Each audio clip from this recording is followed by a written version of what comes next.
What's good, Commanders fans? This video will be quick. I've seen some comments. People are talking about my videos have been too long and stuff like that. Guys, this is the off season, okay? This is that lull in between the free agency and the draft, So I mean, this is that lull where I just talk to you guys. Basically, I'm just talking to y'all. I haven't done a live in a while, but I'm just taking my time and talking to you guys. When it's in season, that's when it's definitely just meat and potatoes and stuff like that. You just want to get in, get out.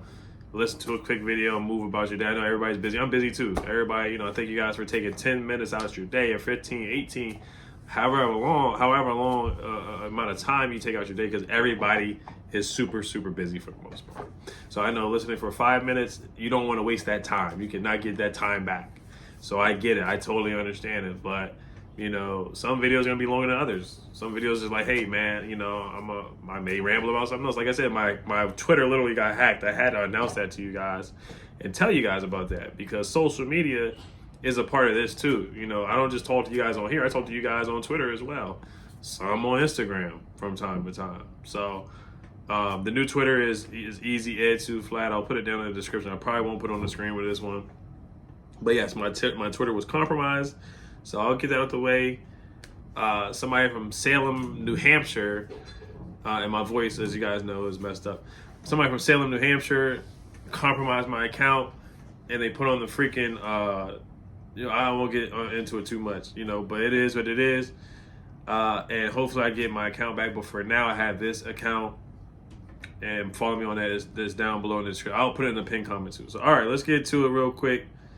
I did want to talk about Brandon Coleman. I am late on that. I know Dan Quinn announced it yesterday, and I think Adam Peters hinted at it a couple of days ago as well with the owners meeting and the coaches meetings that are going on. Basically, I'm going to just read the tweet from Nikki Javala here. She says, Dan Quinn said Brandon Coleman will move to the right side. Quote, as far as tackle or guard, we'll start at tackle first, end quote. That's what Dan Quinn said. And then Nikki Javala tweets out, she says, for clarification, was told Brandon Coleman and Andrew Wiley will both start the offseason program at right tackle and compete there. Whether one moves inside the guard depends largely on Sam Cosmi's timetable of recovery from a torn ACL. So Sam tore his ACL in late January. It's lovely we were playing football in late January, because we don't really see that much here in Washington, Orlando, or Maryland.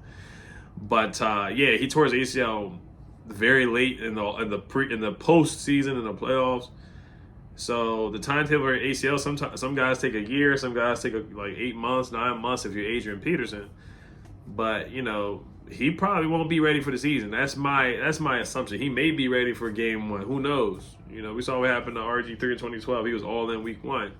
But I think Sam Cosmi definitely should take his time. But he'll be ready whenever he's ready. But that means that somebody's going to have to step in and play right guard. It could be Wiley. It could be Brandon Coleman.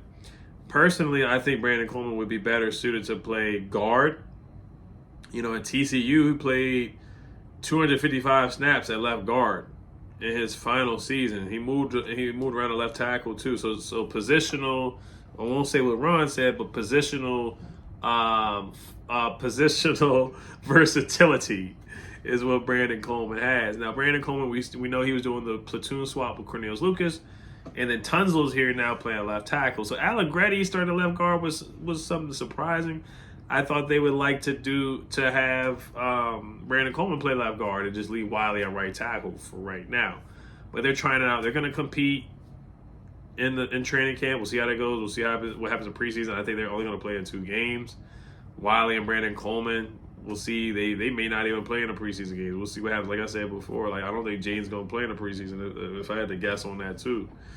So we'll see. But Brandon Coleman, he had a solid season. He had some ups and downs, just like any rookie. Like the Eagles game was rough for him. He did a good job against Trey Hendrickson. He did a solid job against Myles Garrett.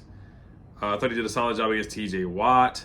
We had a couple defensive ends, like Arizona, the Cardinals game. They had a good defensive end too, and we shut him down. 0 tackles, 0 pressures. There were games where we literally shut left tackles down. I know that was because of Jaden Daniels getting the ball out quickly and just being so athletic and mobile that you can't hit what you can't catch. The Browns game, we shut down Myles Garrett. You can't hit what you can't catch. You look at JOK, he was trying to catch Jaden Daniels all game, but JOK could not get to him. He just couldn't catch him. But some of that was on the offensive line too. The offensive line did a good job, against the Cardinals. And then against the Cowboys, Brandon Coleman had a 90.9 PFF pass blocking grade, 0 sacks allowed in that game. The Giants game, the second game, he had a really good game per PFF. So there were a couple games that he had a really good game. I think the first Giants game, he had an 86.6 PFF pass blocking grade. That game, too, against Kayvon Thibodeau, against Brian Burns. Those guys had 0 stats against us. Like, no tackles, no sacks, nothing. And Brandon Coleman was a part of that for sure. So I think they'll figure it out. He's going to be starting regardless, whether it's at right guard, because Sam Cosmi probably won't be ready for the first 2 or 3 games. And then Wiley will, if whoever wins, like let's say Wiley wins the competition, he'll probably play at right tackle. Let's say Wiley loses the competition, he may play at right guard. It could be Nate Herbig, Nasty Nate. It could be Nasty Herbig at right guard if say Brandon Coleman wins. And then Wiley would be the swing tackle. They restructured his contract. So there's a couple scenarios. Only people really set in stone right now is the left side with Tunzel, Allegretti, and Biotic at center. And then right tackle, right guard is probably going to be either or. If one loses, they'll probably kick in the guard. If Wiley loses, he'll probably kick in the right guard too. Wiley played guard with the Chiefs a couple years ago too. It's been a while, but he's played guard before, so it's not like it's just going to be a foreign position to him. So we have positional versatility, guys that can step up and plug and play, so that's a good thing. And the offensive line has improved. So, but I thought they were going to have Brandon Coleman at left guard because Nick Allegretti, he's okay, but he's definitely replaceable. So we'll just trust what these guys have going on, and we'll move forward there. All right, so another news, they did bring in the kicker for a workout. What's the guy's name? Andres Andres Barregalis, place kicker for Miami, 5'11", 170 pounds. Let me see if he won any awards or anything like that. So you guys know my philosophy on kickers. I'm not a fan of drafting a kicker. Like, if you look at some of the kickers that have been drafted, I actually put up a list of kickers that have been drafted, the last couple of years. So Jake Moody, awful for the 49ers. He was the 3rd round pick 99. He was terrible. Sebastian Janikowski was a 1st round pick, which is just insane. That's hilarious. Like, using a 1st round pick on a kicker. Sebastian Janikowski was good. Mike Nugent, I'm not sure if he was good or not. I can't remember. 2nd round pick. Robert Aguayo for the Buccaneers, I can't remember if he was good or not. 2nd round pick, that's just insane. Nate Kading, 3rd round pick, and then Ron traded up for a long snapper, which was just awful, which was a fireable offense. He got fired eventually. A long snapper that couldn't snap the football. They got Tressway injured. Cameron Cheeseman, who was awful. But the background on Andres Barregalis, so they went to a workout in Miami. They actually worked out a wide receiver, too, for Miami, too. I'm going to talk about that probably in my next video. But just some background on Andres Barregalis. He, 2024, he was 62 for 62 on extra points. Remember when Seibert missed that extra point against the Cowboys? Seibert had a good season, though, for the most part, other than that. And then he made both of his 50-yard kicks this year. He went 5 for 6 from 40 through 49, though. So he missed one kick from 40 yards out. But other than that, he's pretty good. 18 for 19 for field goals. He didn't kick many field goals. And then the year before, he was 22 for 26, 17 for 20 in 2022, and then 17 for 21 in 2021.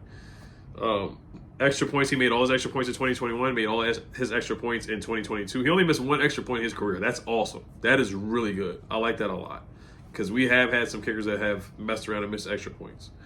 And 50 yards out, he's been pretty good too. 4 for 6 in 2023, which is solid. 0 for 1 in 2022, 1 for 1 in 2021. And then Zane Gonzalez, he had the divisional doink. So it's like you got to bring in some competition. But is it reasonable to bring it to use a draft pick? The 7th pick of the draft, usually what we do, we usually pick a defensive end like Javonte John-Baptiste. That's kind of like a Commander or Washington football team thing to draft a defensive end of the 7th round. Shaka Tony, I know there's a previous regime, but that's kind of what we do, So would you rather bring in a kicker for competition or spend it on you never know, 7th round picks can turn out to be really. Cam Curl was a 7th, I know, previous regime again.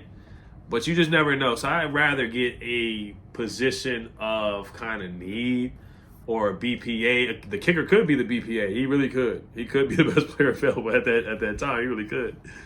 But I'd rather spend it on either a safety, a receiver, a running back, a tight end, defensive end, corner.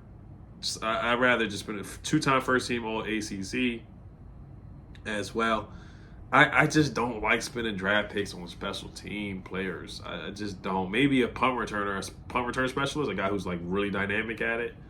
and a really good kick returner, that's something I would consider. But a kicker, I'm just not a fan of it, man. I'm just not. That's just my philosophy. I'd rather bring in an undrafted guy and bring in competition, or a guy who's been there somewhere else. The DC Defenders kicker, he made a really nice 50-yard kick to beat the Stallions, I believe, whatever that team is called. Greg Williams is a darn good defensive coordinator. But I would take a look at him. Let's see how his season goes. If he plays well and makes his kicks, bring him in for a workout. I'd rather do something like that rather than spending draft capital. I don't care if it's a 6th or 7th round pick. That's just my philosophy on it. So that's it for the write-up on Borregales. Excuse me, that's the write-up on him. So I just want to keep you guys updated on that and see what you guys think, man. He's had a couple clutch field goals, too, in his career. He hit a 54-yarder.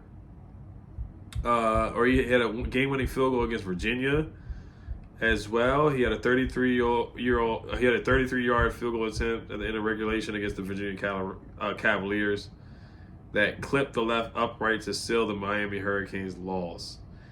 Hold on. This is the article. I think he was watching somebody else, like when he was the backup. But